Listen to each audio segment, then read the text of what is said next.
بسم اللہ الرحمن الرحیم۔ ابن العربی کون تھے؟ ابن العربی اور ارطغرل غازی کے درمیان کیا تعلقات تھے؟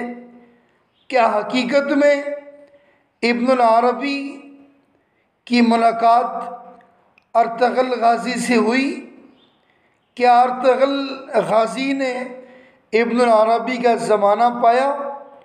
کیا حقیقت میں ارطغرل غازی ابن العربی کو اپنا شیخ مانتے تھے؟ آج کی اس ویڈیو میں ہم یہ تفصیل سے جاننے کی کوشش کریں گے۔ مشہور زمانہ ڈرامہ ارطغرل غازی اور ابن العربی کے درمیان گہرے تعلقات کو دکھایا گیا ہے۔ اس میں تاریخی حقائق کیا ہیں؟ ترکی کے تاریخی ڈرامہ ڈریلیس ارطغرل میں ارطغرل غازی کے علاوہ جو بہت ہی اہم کردار ہیں، اس میں ایک شیخ ابن العربی کا ہے۔ ڈرامہ میں دکھایا گیا ہے کہ حلب جاتے وقت ارطغرل کی راستے میں ابن العربی سے ملاقات ہوتی ہے اور پھر یہ ملاقات پیری مریدی کے راستے میں تبدیل ہو جاتی ہے۔ شیخ ابن العربی کو ارطغرل اپنا مرشد بنا لیتے ہیں اور ابن العربی ارطغرل غازی میں موجود جوہر کو پہچان لیتے ہیں۔ ارطغرل غازی جب بھی کسی مصیبت میں پھنستا ہے، مشکل کا شکار ہوتا ہے، تو ابن العربی روحانی طور پر اس کی مدد کرتے ہیں۔ اللہ تعالیٰ کی طرف سے ابن العربی کے دل میں یہ بات ڈال دی جاتی ہے کہ ارطغرل مشکل میں پھنس گیا، پھر وہ شیخ ابن العربی ارطغرل کی کامیابی، دشمنوں کے ہاتھوں سے چھٹکارا پانے کے لیے دعا کرتے ہیں، اور اچانک کسی نہ کسی طرح ارطغرل کو مدد مل جاتی ہے، جس سے وہ دشمنوں کے ہاتھوں سے نکلنے میں کامیاب ہو جاتا ہے اور اس کے دشمنوں اس پر قابو پانے میں ناکام ہو جاتے ہیں۔ آج کی اس خاص ویڈیو میں ہم جاننے کی کوشش کریں گے تاریخ دونوں کے تعلقات کے بارے میں کیا کہتی ہے۔ کیا تاریخ واقعی واقعات اور شواہد میں کوئی ثبوت ملتے ہیں جس کی بنیاد پر یہ کہا جائے کہ ڈرامہ میں دونوں کے درمیان جو تعلق دکھایا گیا ہے وہ درست ہے، یا پھر حقیقت سے اس کا کوئی تعلق نہیں، محض ایک کلچر اور تصوف کو دکھانے کے لیے ابن العربی کا کردار پیش کیا گیا؟ کیا ابن العربی اور ارطغرل کا عہد، ان کا زمانہ ایک ہی ہے، یہ الگ ہے؟ شیخ ابن العربی کسی معمولی شخصیت کا نام نہیں۔ یاد رہے کہ یہ 12ویں صدی کے عبقری شخصیت اور عظیم فلسفی، مفکر اور محقق دانشور ہیں۔ عالم اسلام کی تاریخ کے چند اہم دانشوران، مفکرین، فلسفیوں اور صوفیاء میں سے ایک شیخ ابن العربی ہیں۔ تقریباً 500 کتابوں کے یہ مصنف ہیں۔ ان کی سب سے مشہور کتاب الفتوحات المکیہ ہے، جس کے 560 ابواب ہیں اور 4000 صفحات ہیں۔ شیخ ابن العربی کو صوفیاء نے شیخ الاکبر کا لقب دے رکھا ہے، اور آج تک یہ لقب کسی اور کو نہیں مل سکا جو شیخ ابن العربی کو ملا۔ شیخ ابن العربی کا پورا نام محی الدین محمد ابن العربی الاندلسی ہے۔ اندلس کی مرثیہ شہر میں 1165 میں ان کی ولادت ہوئی۔ آپ کے والد عربی النسل تھے اور اندلس میں آ کر انہوں نے رہائش اختیار کر رکھی تھی۔ کہا جاتا ہے کہ آپ حاتم طائی کی نسل سے ہیں۔ جس وقت آپ کی پیدائش ہوئی اندلس میں خانہ جنگی کا ماحول تھا، کوئی مستحکم حکومت نہیں تھی۔ اندلس کے صوبہ اشبیلا کے حاکم کے یہاں آپ کے والد کا اثر رسوخ تھا اور دربار میں آنا جانا آپ کا لگا ہوا تھا۔ عام بچوں کی طرح آپ نے بھی تعلیم و تربیت پائی اور جوانی کی دہلیز پر قدم رکھا۔ لیکن اس درمیان ایک ایسا واقعہ پیش آیا جس نے آپ کی پوری زندگی کو بدل دیا۔ واقعات کچھ یوں ہوا کہ ایک مجلس لگی تھی، شراب کا دور چل رہا تھا، شیخ ابن العربی بھی جام ہاتھ میں لے کر پینا چاہ رہے تھے کہ اچانک ایک آواز ان کو سنائی دیتی ہے کہ اے محمد، کیا تم کو اسی لیے پیدا کیا گیا تھا؟ تمہارا کام شراب پینا اور اس طرح کی مجلسوں میں شرکت کرنا نہیں ہے۔ اس واقعے کے بعد ابن العربی جام ہاتھ سے پھینک دیتے ہیں، شراب ہاتھ سے پھینک دیتے ہیں اور وہاں سے باہر نکل جاتے ہیں۔ اس واقعے کے بعد ان کی کیفیت بدل جاتی ہے، تصوف، فقہ اور دیگر علوم میں انہیں کمال حاصل ہو جاتا ہے۔ انہیں احساس ہوتا ہے کہ ہمارے سینوں میں جو علم ہے اس کی تبلیغ اور تشہیر کے لیے اندلس مناسب ملک نہیں۔ چنانچہ وہ وہاں سے نکل کر 1194 میں مراکش پہنچتے ہیں۔ یہاں ابو محمد بن عبد العزیز بن ابو بکر القریشی المہدوی اور دیگر علماء سے ملاقات ہوتی ہے۔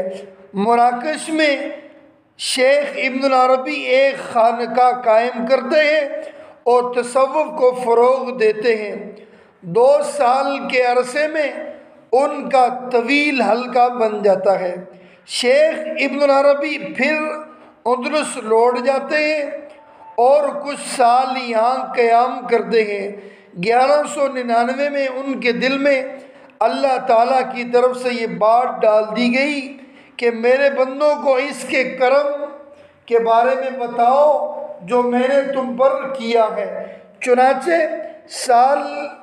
چند سال کے بعد وہ وہاں سے 1299 عیسوی میں مکہ مکرمہ پہنچتے ہیں اور تقریباً 2 سال یہاں قیام کرتے ہیں۔ اسی زمانے میں انہوں نے اپنی معرکۃ العراء کتاب الفتوحات المکیہ کی تصنیف شروع کر دی۔ اس کے بعد وہاں سے بغداد اور عراق جاتے ہیں۔ چند دنوں بعد یروشلم پہنچتے ہیں اور ہر جگہ تصوف اور علوم کا ایک حلقہ قائم کر لیتے ہیں۔ دمشق میں ان کی ملاقات سلطان صلاح الدین ایوبی کے بیٹے الملک الظاہر سے ہوتی ہے جو ان کی بے پناہ قدر کرتے ہیں۔ سلطان صلاح الدین ایوبی کے ناتی امیر حلب عبد العزیز کے بھی یہاں ان کی بہت قدر و منزل ہوتی ہے۔ ایک مرتبہ ان پر کچھ لوگوں کی جانب سے ارتداد کا الزام لگا دیا جاتا ہے اور لوگ قتل کرنے کے درپے ہو گئے، لیکن وہ کامیاب نہیں ہو سکے۔ مصر کے ایوبی حاکم ملک العادل نے انہیں بچا لیا۔ 1211 میں شیخ ابن العربی ایشیا کوشک کی جانب جاتے ہیں اور کونیا پہنچتے ہیں جو اس وقت سلجوق سلطنت کی راجدھانی تھی اور ایک عظیم شہر تھا۔ یہاں پر سلطان کیکاؤس نے آپ کا ولولے کے ساتھ استقبال کیا اور آپ کی رہائش کے لیے ایک مکان بنایا جسے آپ نے بعد میں ایک بیکاری کو دے دیا۔ کونیا میں آپ کی آمد مشرقی تصوف میں ایک انقلاب کا پیش خیمہ بنی، جس کا وسیلہ آپ کے شاگرد اور ستیلے بیٹے صدر الدین کونی بنے۔ جن کی ماں سے آپ کی شادی ہوئی، صدر الدین کونی جو آگے چل کر تصوف کے علائم میں شمار ہوئے، مولانا جلال الدین رومی کے قریبی دوستوں میں سے تھے۔ آپ نے ابن العربی کی کتاب فصوص الحکم پر شرح لکھی جو آج تک حرف آخر سمجھی جاتی ہے۔ سلجوق سلطان علاء الدین کی کباد آپ کے مریدوں میں تھے اور بہت بے پناہ آپ کی عزت کرتے تھے۔ آخر عمر میں شیخ ابن العربی دمشق آگے، یہیں پر آپ نے 1240 میں شیخ ابن العربی کی یہاں وفات ہوئی۔ دمشق میں ہی آپ کا مقبرہ ہے، آپ کا مزار ہے۔ 1210 کے بعد یہ وہ زمانہ ہے جس میں شیخ ابن العربی کونیا میں قیام پذیر تھے اور ایشیا کوشک میں تصوف اور فکر و فلسفہ کو عام کر رہے تھے۔ اس دوران شیخ ابن العربی کا دمشق، حلب، موصل، بغداد، مکہ، یروشلم مستقل آنا جانا لگا ہوا تھا۔ اسی عہد میں اناطولیہ کی سرزمین پر ارطغرل کی سرگرمیاں بھی شروع ہو گئی۔ شیخ ابن العربی جس زمانے میں یہ سارے سفر کر رہے تھے، اسی زمانے میں کائی قبیلہ کا سردار ارطغرل غازی بھی صلیبیوں اور مغولوں سے لڑ رہا تھا۔ ارطغرل کی تاریخ ولایت 1190 ہے، جبکہ ابن العربی کی ولادت 1165 ہے۔ ابن العربی اندلس سے تقریباً 1200 عیسوی کے بعد آتے ہیں۔ ادھر 1210 کے بعد ارطغرل غازی کی سرگرمیاں شروع ہوتی ہیں اور شیخ ابن العربی بھی اس زمانے میں مشرقی ممالک میں موجود ہوتے ہیں۔ اس لیے تاریخی حقیقت یہی ہے کہ ابن العربی اور ارطغرل غازی کا زمانہ ایک ہے۔ ابن العربی کی وفات 1240 میں ہوتی ہے اور تقریباً 1220 سے 1240 کا زمانہ ہی ارطغرل کے شباب، اس کی جوانی کا ہے، جس سے وہ اپنی مجاہدانہ سرگرمیوں کا زور دکھاتا ہے، مسلمانوں کو متحد کرنے کی کوشش کرتا ہے اور ایک عظیم اسلامی سلطنت کا خواب دیکھتا ہے۔ جن دنوں ارطغرل اناطولیہ میں ہوتا ہے، شیخ ابن العربی کونیا میں ہوتے ہیں، اور اسی بنیاد پر دونوں کی اکثر ملاقات بھی ممکن ہے۔ ڈرامہ میں یہ بھی دکھایا گیا ہے کہ اکثر کونیا سے حلب یا دمشق جاتے ہوئے شیخ ابن العربی اناطولیہ میں موجود کائی قبیلہ سے ہو کر گزرتے ہیں، ارطغرل کی خبر خیریت معلوم کرتے ہیں، انہیں نصیحت کرتے ہیں۔ ڈریلیس ارطغرل کے پہلے سیشن سے لے کر تقریباً چوتھے سیشن تک ابن العربی کے ساتھ ارطغرل کے تعلقات کو دکھایا گیا ہے۔ یہ عہد 1215 سے لے کر 1240 تک کا ہے۔ اس عہد میں ارطغرل جوان تھا، شیخ ابن العربی ضعیف تھے۔ اس لیے یہ بات یقیناً کے ساتھ کہی جا سکتی ہے کہ شیخ ابن العربی کی ارطغرل غازی سے ملاقات ہوئی۔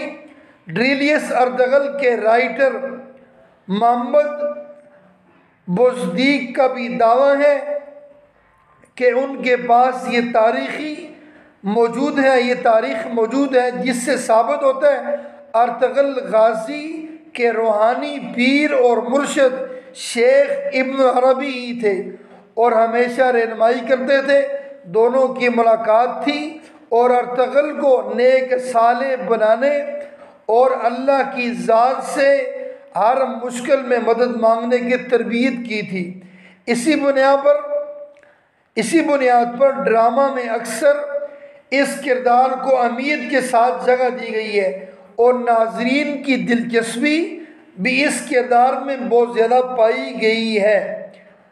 بلا شبہ ڈرامہ ارطغرل غازی میں شیخ ابن العربی کا کردار بہت اہم ہے۔ ہر مشکل وقت میں وہ اللہ تعالیٰ کی طرف رجوع کرنے کی تلقین کرتے ہیں، اللہ تعالیٰ پر ایمان کو مضبوط کرنے، اس سے مدد مانگنے کی نصیحت کرتے ہیں۔ اکثر و بیشتر باتوں کا جواب براہ راست قرآن سے پیش کرتے ہیں، اس کی مثال حدیث پاک سے دیتے ہیں۔ یہ صحابہ اکرام علیہم رضوان کی کوئی مثال پیش کرتے ہیں۔ ابن العربی کا کردار ڈرامہ ارطغرل غازی کو چار چاند لگا دیتا ہے۔ یہ کردار جس اداکار نے ادا کی ہے اس کا نام عثمان سرگود ہے، ترکی کے مشہور اداکاروں میں سے ہیں اور دسیوں فلم اور ڈراموں میں یہ کام کر چکے ہیں۔ اللہ تبارک و تعالی ہم سب کو اسی طرح اسلامی جو ہسٹری ہے، جو اسلام کی تاریخ ہے، اسے سننے، اسے دوسروں تک پہنچانے کی توفیق عطا فرمائے۔ اللہ کریم ہمیں بھی جذبہ جہاد، حق بولنے، حق اور سچ بیان کرنے، حق کے ساتھ کھڑا ہونے، حق پر قائم رہنے کی توفیق عطا فرمائے۔ اللہ تبارک و تعالی تمام مسلمانوں کو دین دنیا کی بلائیاں نصیب فرمائے۔ آج کی ویڈیو میں ہم نے شیخ ابن العربی کے بارے میں جانا، ان کا کیا کردار تھا، ان کا ارطغرل غازی سے کیا تعلق تھا، کیا وہ حقیقت میں اس زمانے میں موجود تھے، ان کے دوران ملاقات ہوئی، یہ زمانہ کون سا تھا۔ اللہ تبارک و تعالی ہماری اس چھوٹی سی کاوش کو جو ہم نے اسلامی تاریخ پر بیان کی، اس کو اپنی بارگاہ جناب میں قبول و منظور فرمائے، اور اس کو میرے لیے، میری فیملی کے لیے، میرے دوست احباب کے لیے ذریعے نجات بنائے۔ وما علینا الا البلاغ